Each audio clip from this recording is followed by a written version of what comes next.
have to have this sort of thing for YouTube if they don't give us digital license for our community TV. We might be forced doing it. This might be our first break, you know what I mean? We've got to get people live and active. Better introduce my Baba, Swami Muktananda. Straight away, Baba. I met Swami Muktananda in 1982. I was pretty distraught. I was emptied out. Some acid. I asked the question why, and I was led to Swami Muktananda. He came as the light on the east for me. He taught me that God realised people are just like you and me, and he wanted to, and that's his job, was Kundalini Shakti. Kundalini Shakti of the Siddha Yoga is such that it's one candle lights another candle. He used to say that it doesn't matter if you die here or go away to die, Kundalini Shakti will surely kill you to this material world.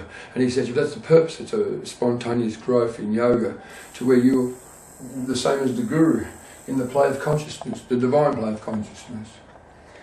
Baba told me way back 35 years about the one thorn. He told me twice about the one thorn to remove another thorn, one crime to cover another crime, a more serious crime. And that's what this has all been about. I ran in 2005, awoken with a revelation. He took hold of me and took my past and just dumped it and said, he said, as a matter of fact, he said, I'm going to give them your life. And I said, first of all, I said, hang on, pull up. And then I thought about it for a minute and said, I'm not using you, might as well. And away we go. We've been, Baba, these people, the enemy of us all, have said the lie, the great lie, has been blaming my people, the Hindu people, on a terrible crime against your people here in Australia. And that's given me the right to speak up with his authority, the authority of God. I mean, we're not here to bring in another religion. When Baba used to say, I don't want another religion, no more politics. What he's saying to me, and he says to all of us, it's time we've had empowerment, the God within us, expressed as fully as potentially possible. And here we are. He's saying to you, this boy is going to give you the answers and you've got to listen to him because I've told him the answers. He doesn't lie to me, I swear. This is God incarnate. And I'm saying he's saying in me, we've got to do this because we have no choice. It's our duty. They say, cometh the hour, cometh the man, something as such. But I'm here because he put me here. He put the whole thing together. This is a plan long before we were even thought of. And away we go. I've got to do this. So I'm going to tell you the story of what it means of the one thorn to remove another thorn in the Australian context. And I'll go right back to the start. In 1968 on a street, as a street person, a man came to me, a good Australian, said, he warned me, he said, don't go out in trysts, kinky trysts with Arabs. They'll hurt you and they'll embarrass you. And I went, oh, yeah, okay. And I thought about it perhaps once in a while since then until recently. And it became apparent that we're under attack here with a cell in Melbourne.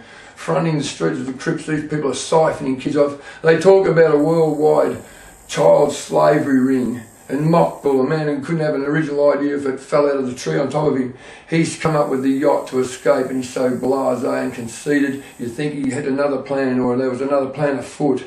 They're getting lost somewhere, our enemy getting logistics from somewhere. Well, the purpose of this tape is because I've been told there's a bomb in the bay, a 6-kiloton bomb. I was woken up out of my sleep in a moment of anointment, a moment of revelation. He shook me and taken me down to the front line to say, this is what's going on.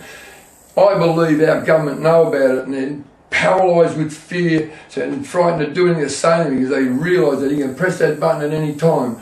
Right now, I'm the donkey on the tail wire. I'm not going bush because I'm afraid. I'm going bush because I don't want to be the tail on the donkey. That man can set off that bomb at any moment. But it is, I know, set for the 11th that he'll press the button because he's a theatrics on the 11th of November. That bomb is to detonate to cover up that crime.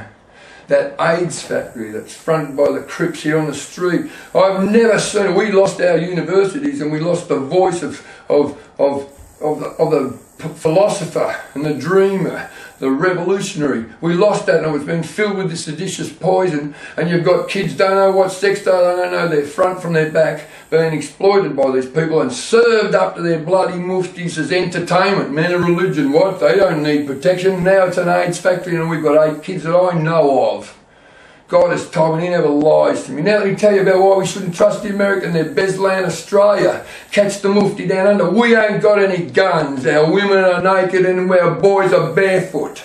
And I'm saying we should be in our Army Reserve now. We should have them tanks demanding these people hand in their weapons. We've handed them in. It's a time of war. That's treason. If you've got a gun, you should be expected to be either murdered, shot, or fucking hanged. And I'm serious about it. These people are, at the moment with a bomb there, they have the upper hand. The moment we move them in, as they should have been, turn off, I've suggested and demanded a 72-hour turn off of the internet because they communicate through the internet. I know this is a fact because I've tested them. I was the reason why that bomb went off in the Australian Embassy in Afghanistan. The night before I told them I know what they were doing. And the next day our embassy was blown up. I know what's going on. They live here in the disguise of marijuana salesmen. The guns in the 100,000 guns a year are coming into this country illegally. 1 million people, 1 million guns. You got an army and we got nothing. I'm saying empower your kids and get them into the Army Reserve, UN, Environmental Corps. Get them into the country with your kibbutz. I've worked out ways to collect water in wells. We'd have hemp farms, hemp industries. 1/3 of your population out in the country, living on kibbutz and ashram, so you've got a religion that's not with God up there, but God in here. We want empowerment. We need it now. This government must say to the Americans, live by the law or die by the sword. It's time we made them realise that we're not allies because we're weak, we're allies because we believe them. And now we've got to challenge their representation of the law. You can't sign the Geneva Convention and breach it. And I'll tell you, the man who was the liaison officer between the Australian government and Abu Ghraib prison was demoted for reporting those crimes. The same crimes that have sent blokes into jail in America, soldiers decommissioned to jail because they didn't do their job by the law, and now he was demoted and turns up supposed to have suicide in America. Rubbish. A married man with a child, no way. A soldier, a man out of trained in the law, he does not commit suicide. I want an indictment.